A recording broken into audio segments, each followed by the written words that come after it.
കൊന്ത ഉണ്ടാക്കുന്നത് വീട്ടിൽ വെച്ചിട്ടാണ്, അല്ലാണ്ട് പുറത്ത് വെച്ചിട്ടല്ല. കൊന്ത ഉണ്ടാക്കുന്നത് വീട്ടിൽ വെച്ചിട്ടാണ്.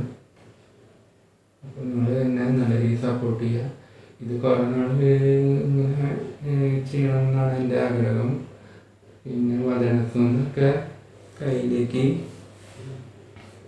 ക്യാഷ് കേട്ടിട്ടുണ്ട്. അപ്പോൾ ഇതിന് ശേഷം കുറേ നാളുകൾക്ക് ശേഷമാണ് വചനത്തുനിന്ന് എന്ന സംഭവം എന്ന് പറഞ്ഞാൽ യേശുവിൻ്റെ തിരുവചനം എന്ന് പറഞ്ഞുള്ള ബുക്ക് ഞാൻ എൻ്റേതായിട്ടുള്ള ഈ രീതിയിൽ തമ്മിലും യേശുവിൻ്റെ പാടും, പിന്നെ ആ ബുക്കിൻ്റെ ബാക്കിൽ എൻ്റെ ഒരു ഫോട്ടോയും, അത് പാസ്പോർട്ട് സൈസ് ഫോട്ടോ, പിന്നെ ഒരു ചെറിയൊരു എൻ്റെ ഒരു ആമുഖ പ്രാർത്ഥനയും, പിന്നെ അടിയിലൊരു ഒപ്പും.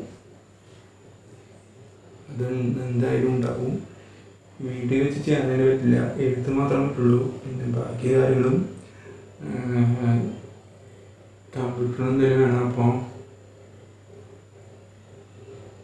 എന്ത് ചെയ്യണം, പുറത്ത് പോയിട്ട് ചെയ്യേണ്ടി വരും. പുറത്ത് പോയിട്ട് എനിക്കൊരു കൂട്ടുകാരുണ്ട്, അവനൊരു കമ്പ്യൂട്ടർ പരമായ കാര്യങ്ങൾ ആണ് ബിസിനസ്. അതിൻ്റെ അടുത്തുള്ള തന്നെ ഒരു ലാബ് പോലെ സംഭവമുണ്ട്. അവിടെ പോയിട്ട് എന്ത് ചെയ്യണം, നമ്മളതിന് മുന്നേ വീട്ടിൽ വെച്ചിട്ടോ അതല്ലെങ്കിൽ എവിടെയെങ്കിലും വെച്ചിട്ട് നമ്മൾ ഫോണിൽ എന്ത് ചെയ്യുക, ഡിസൈൻ നമ്മൾ തന്നെ നമ്മൾ മൊബൈൽ ഫോൺ വെച്ചിട്ട് നമ്മുടെ ഫോണിൽ എന്ത് ചെയ്യുക, ഡിസൈൻ നമ്മുടെ ഫോണിൽ ഉണ്ടാക്കി വയ്ക്കുക, ഉണ്ടാക്കി എഡിറ്റ് ചെയ്ത് വയ്ക്കുക. ബാക്കി കഫേയിൽ വെച്ചിട്ടാണ് പരിപാടി. ബുക്ക് ബൈൻഡ് ചെയ്യലും ഒക്കെ പരിപാടി കഫേയിൽ വെച്ചിട്ടാണ്.